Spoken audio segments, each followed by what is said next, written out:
has Iran been the most brilliant country as far as like if you see geopolitics as like a poker game, as far as like the cards they've been dealt, they've pretty much the US isn't I mean, like I was thinking about it, it's an election year.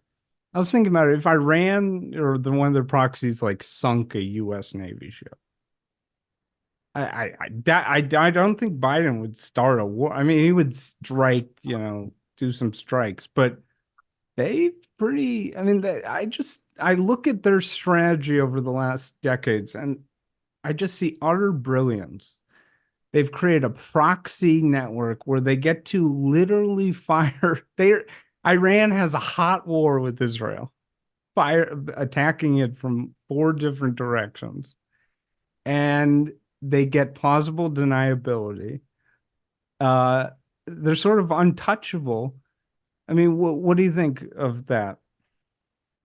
There's a lot of truth to what you're saying in the sense that they, especially in the Soleimani years, managed to infiltrate a lot of countries, weaken them, bring in their proxies, and do so at the expense of all their rivals, whether it's Israel or Saudi Arabia or the United States. There's been a lot of success with that tactic. But part of that is because they're really willing to invest all of their money and prestige into this project of undermining other countries all around the Middle East. And the question you have to ask yourself, I don't really have an answer to this, is what are they doing this for?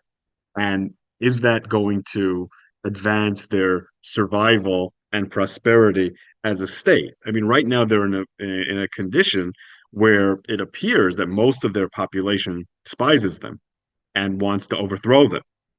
So it would be it's a little bit like how the Soviet Union in the 1980s realized, wait, we don't have any money.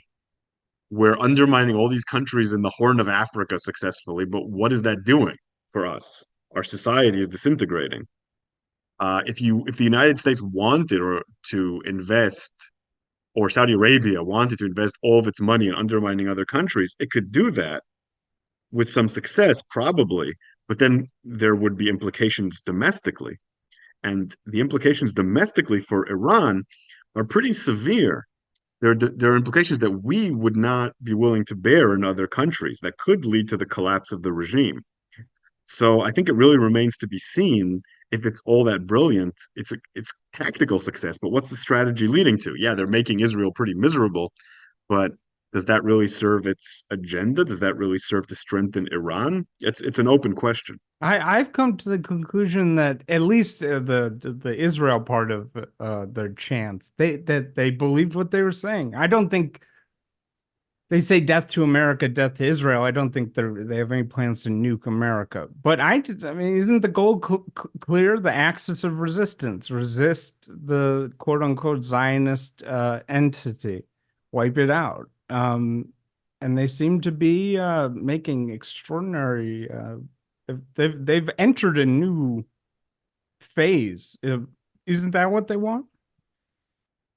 I guess in theory, um, but they haven't eradicated Israel yet.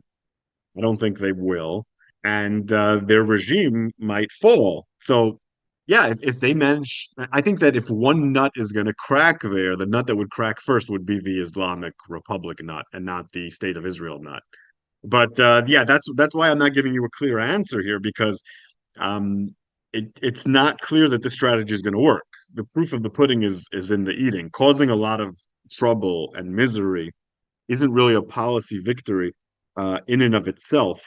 It seems to me that this strategy has weakened the Iranian regime rather than strengthened it. And is the ideological goal of the entire Iranian regime really just to destroy Israel? I think not. I think that there's a lot more than that. They're also trying to spread a certain kind of Sunni Islam, You mean uh, Shiite? Shiite Islam throughout the region, and that might end up really backfiring if the a very strong axis emerges against them, which is what the United States is trying to do now.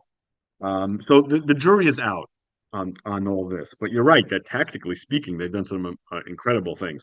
So has Russia. You know, Russia's managed to tactically undermine its enemies brilliantly. But just like Iran, it's not clear that's really going to work out well for Russia in the long term. I don't know what you're talking about. Wherever Iran goes, they bring peace and prosperity. Look at Yemen, Lebanon, Of course. right? Lebanon's just thriving now, right? Yeah. Well, Syria broke Lebanon, and then Iran took over the pieces. But I think this is an area of disagreement, and I just I think me and my one of my previous guests, Gabe Stutman, a journalist, we disagreed on this. I think Israel is much more vulnerable, I think, than he and you think. You look at Hezbollah, the kind of rockets they have. I mean, we have no idea that Hezbollah is not Hamas. Okay.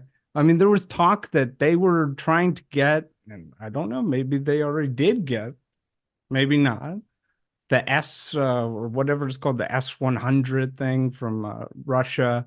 They have all these guided hundreds, thousands of missiles they've been building up for years.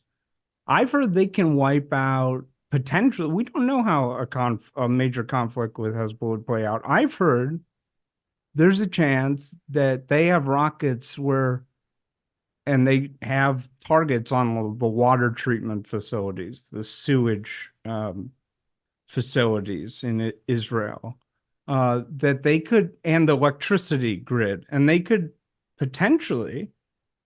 I mean, what is the probability? Let's say a major thing with Hezbollah starts in 2 weeks.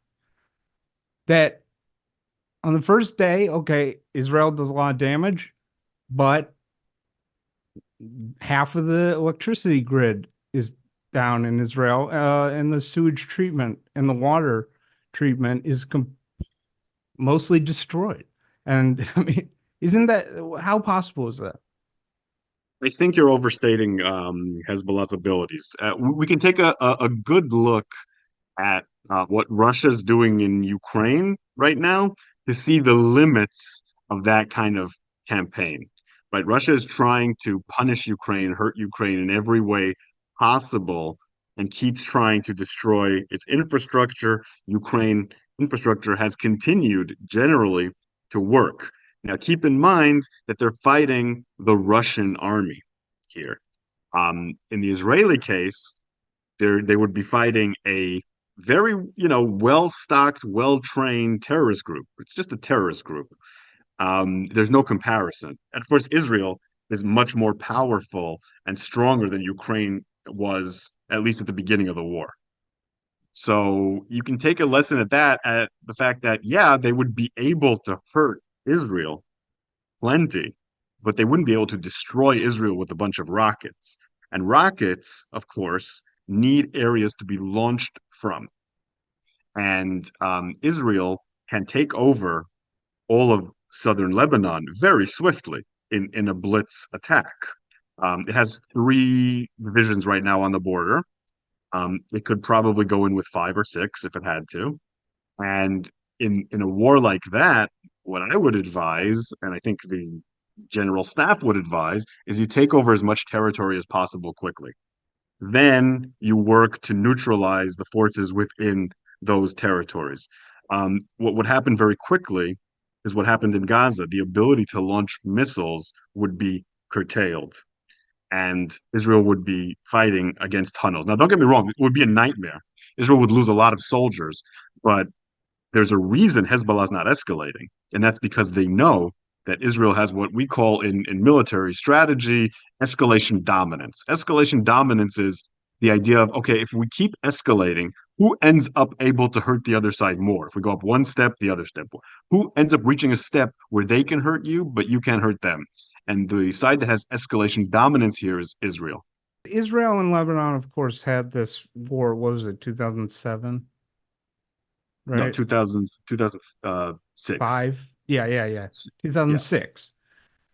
A lot has changed actually in warfare with drone technology since then. How much of that do you think could be like an unexpected X factor? Like, do we really know how, let's just take like drones. Could that be something that would really change the nature of how this would go?